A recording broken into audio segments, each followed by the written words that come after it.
NBA Best Bets time with DraftKings contributors Kenny Ducey and Alex Hunter. We are breaking down the available bets for tonight's NBA playoff games. 3 games on the schedule, and let's start with the Knicks and Hawks as the series shifts to Atlanta. So the Knicks won game 2 to even the series. New York was celebrating like they won the whole thing, but are 4-point underdogs in game 3 here. So Kenny, do you like the Knicks to cover that spread on the road, or are the Hawks going to get a boost at home? Now the Hawks are 6-4 against the spread in the last 10 games. Yeah, they're actually now 5-point favorites, the Atlanta Hawks. Look, I don't think that they're going to cover this spread. I know that no one's going to take me seriously, living just a stone's throw from Madison Square Garden. But I really just believe here that the Knicks defense will have enough to at least hold this game close. I don't know if the Knicks are going to win this game. I am inclined to believe they're going to take 1 of 2 in Atlanta. But the biggest thing here is the shooting for the Atlanta Hawks. They've hit 46% of their open threes. Now, down the stretch of that last game, you know, the Knicks, obviously the Hawks tied that game at 91. The Knicks held the Hawks to just 1 point in the last few minutes. And that's how they ran away with that game. And you know, they missed a couple open threes. And so that led the whole chorus of, you know, the people who have Hawks futures, all this stuff say, oh, well, you know, they missed some open threes. They're not going to keep missing open threes. The Hawks have hit 46% of their open threes, according to NBA.com, you know, with no defender within 6 feet. So I think that they're going to see a little bit of regression in the shooting numbers. And the Knicks, meanwhile, they were top 5 in 3% 3-point percentage on offense and on defense. So what's telling you right here that the Hawks are going to continue to shoot this well, and the Knicks are going to continue to shoot this poorly? I think the shooting numbers go in opposite directions here. The Knicks defense continues to be good, and I think that in general, you know, there's a lot of value here on the Knicks all across the board in the futures market right here in this game at +5, and maybe even in game 4. Alex, what do you think? I mean, the Knicks just so thrilled by that win. Do you think they could make this a series on the road? No, I don't. I'm sorry, Kenny. I think the Hawks are going to go home and win and cover. They closed the regular season really strong at home. They won their last 11 straight on the home floor. And that includes wins over the Wizards, Suns, Blazers, Bucks, and Heat, which are all playoff teams. And during that win streak at home, their average margin of victory was 13.5 points. So they were comfortable wins as well. And Trae Young just loves playing the villain right here, you know, going against the Knicks. He's averaging 31 points per game, shooting 51% from the field. And I don't think his confidence is going anywhere. It's going to be even at a higher level at home. And someone that's lacking confidence right now is Julius Randle. He's just been a shell of himself since from the regular season. We're not seeing him play at an all-star level. And to win in the playoffs, your best player has to play at a high level. I mean, he's shooting at 28% from the field in this series. And I don't think his confidence is just going to come alive facing, you know, the Atlanta crowd. So I think Trae Young gets another laugh here, and they take the advantage in the series. All right, the Nets are up 2-0 on the Celtics with the series moving to Boston. And despite being at home, the C's are still 8-point underdogs. Have the Celtics shown you anything at all in this series that makes you think that they can cover? Alex, the Nets are 7-0 against the spread in the last 7 games. Yeah, as a Celtics fan, it hurts me to say it, but no, I have not seen anything. And I was tempted by the 7.5-point line that has moved to 8 points now when it first came out. But then the Kemba Walker news came out yesterday that he is questionable with a bone bruise to his knee. And that's just the worst news the Celtics could get right now with Jaylen Brown already out and Kemba Walker ailing with a knee injury. He's been struggling with knee injuries for the last 2 years. I mean, he hasn't played 2 games of a back-to-back set this year because of the knee injury. So with him not out there, you know, at full health, I really don't think the Celtics have enough firepower to compete against the Nets. You know, the Nets are a juggernaut, and for the Celtics to even contend in this game, Kemba has to play well and Jason Tatum has to play well at a high level. You know, in the play-in against the Wizards when they won, Tatum went off for 50, but Kemba still chipped in with 28 points, and that's what they need to do to compete. So with Kemba not at full strength, I don't think they're going to compete offensively, and it hates me to say it, but I think the Nets cover. I mean, Kenny, KD, James Harden, Kyrie Irving, like, is it just their game? Yeah, I think so. I haven't seen anything here from the Celtics. Like, the Celtics gave the Nets their best shot in game 1. It was the first half. They were diving, you know, for loose balls. They were playing aggressive defense. They were looking absolutely outstanding. They gave everything they had. And then the Nets decided to just start playing better, and they haven't stopped. I just don't see what the Celtics can do here that they haven't already done to bother the Nets. I mean, Jason Tatum coming back, great, with one eye, whatever, an eye patch.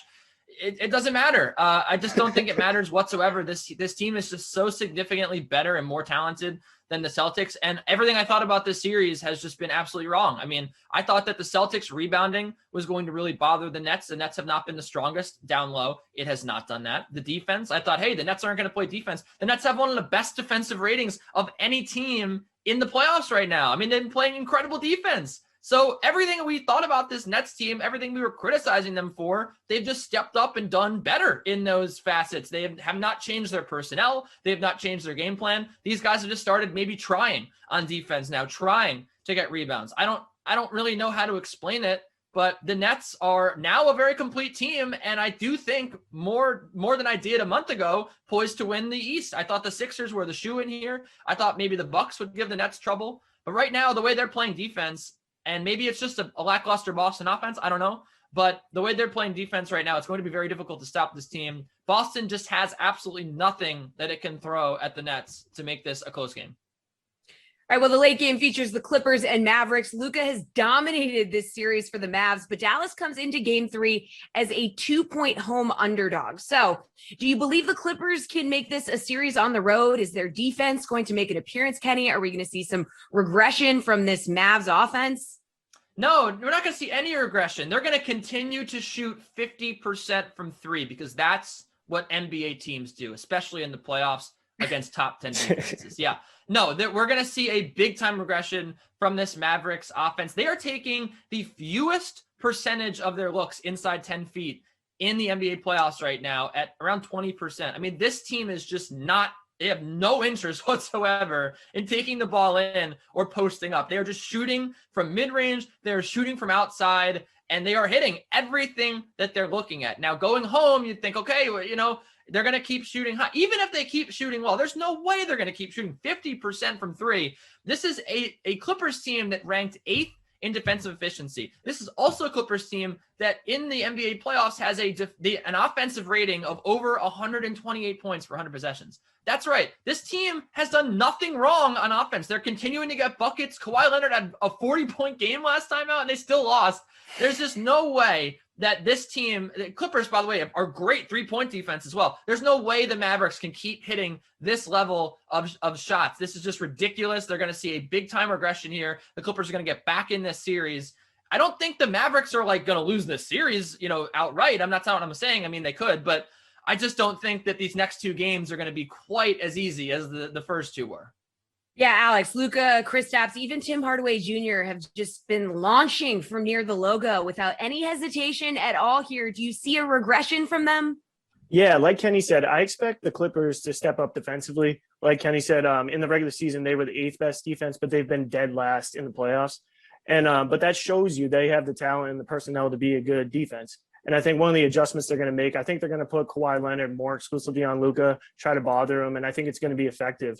I think that Kawhi Leonard is still going to light them up. He's averaging 33.5 points so far in this series. I don't think that's going to stop. And I think Tyronn Lue goes back to using Rajon Rondo. I mean, we saw Rondo play a pretty good role in the first game. He closed out the game, and I think we see him do that again. There's no point of using Reggie Jackson or Terrence Mann at the end of the game. You traded for Rajon Rondo for playoff Rondo. You took on his $15 million salary from the Hawks for his postseason experience. It would just be stupid to not use him now, and I think we see him play a big role. I think he's going to help them get a win tonight, and I think Kawhi Leonard leads the way, and they get right back in the series and cover the spread. All right, so Alex, which of these games has a total that you might feel like you should target tonight? The highest one of the night is the Celtics versus Nets at 227, and I'm going under on that one. Just as I kept talking about before on the Celtics, I'm worried about Kemba. And if Kemba is not out there, full strength, there's no way the Celtics are going to score enough points to be in this game. And the other thing is, if Kemba is in a limited role, that actually helps the Celtics defense. No offense to Kemba, but Kemba's a really weak defender, and he's getting exposed by Harden and Kyrie.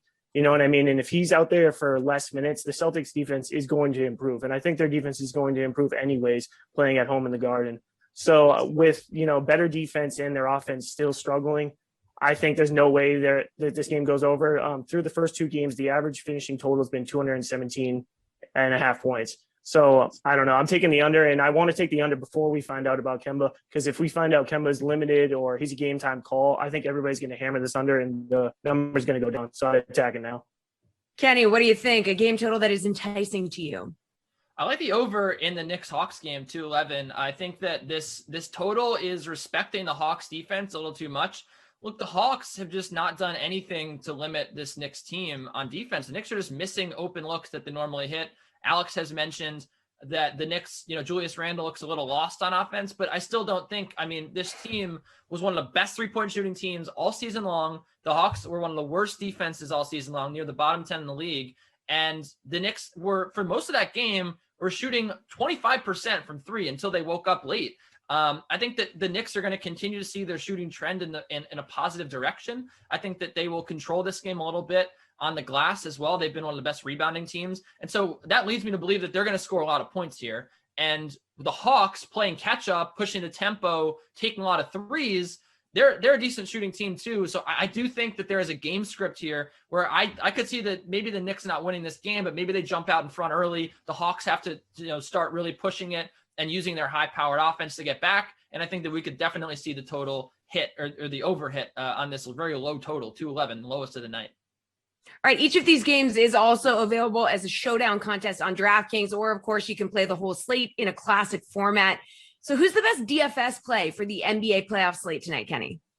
To be honest with you, it's gonna be weird saying it, but I think I'm ready to trust Kawhi Leonard when it comes to DFS, at least in the playoffs, because we've seen him now through 2 games. He has been the focal point of this Clippers offense. He's gotten the usage. He's also decently priced. Whether you're talking about a showdown or the classic, you're not gonna break the bank on Kawhi Leonard. And what we've seen from him in the postseason has, again, just been a much more aggressive approach. He's been the guy taking all the shots, taking the ball in. He's taking threes. The whole offense runs through Kawhi. And that's just not what we've seen all season long. He's been sharing the ball. But when it comes down to it and they need points, and game 2 was like a must-win game for them, he scored 41 points because he was just doing everything himself. So I think that we'll continue to see this trend where Kawhi Leonard has a very high usage rate. He's going to play almost every minute of the game as well. And I think that he's the safest bet on this slate because, again, I don't want to touch the Nets with so many mouths to feed there. I think that the Mavericks are just a big trap here because I think that they're going to see a lot of regression on offense. And Knicks and Hawks, you see a really low total. And, what do you know? Like, the Knicks have a good defense, and the Knicks also, their stars have not been performing. I think that the safest thing here is to just go with Kawhi Leonard. Alex, what do you think? Favorite DFS play for the slate tonight? Yeah, I completely agree with Kenny. At $8,500, when we're talking classic DFS, Kawhi Leonard is a must play. He's put up 57.75 in the first 2 games, and he's playing 41 minutes per game with a 30.5% usage rate. In the regular season, you rarely see Kawhi go over 35 minutes. So to get him over 40, which we know will continue with their backs against the wall, you have to play him. You're getting a $10,000 player at $8,500. I think he's a must play. And also, if you want to go for someone cheaper, I like DeAndre Hunter at $4,000. Tuesday night was the first time that he's gone over 30 minutes since missing 24 games with the knee injury. And he responded with 26.5 fantasy points. And he brings stuff, to the table on both ends of the floor. He's a strong defender. He's a good shooter. And I think we see him go over 30 minutes for the rest of the series, barring a setback. And when he's gone over 30 minutes this year, he's averaged 36.5 fantasy points per game. And that's an immense return for someone at $4,000. And I think this might be the last time we see him this cheap, and you got to attack him.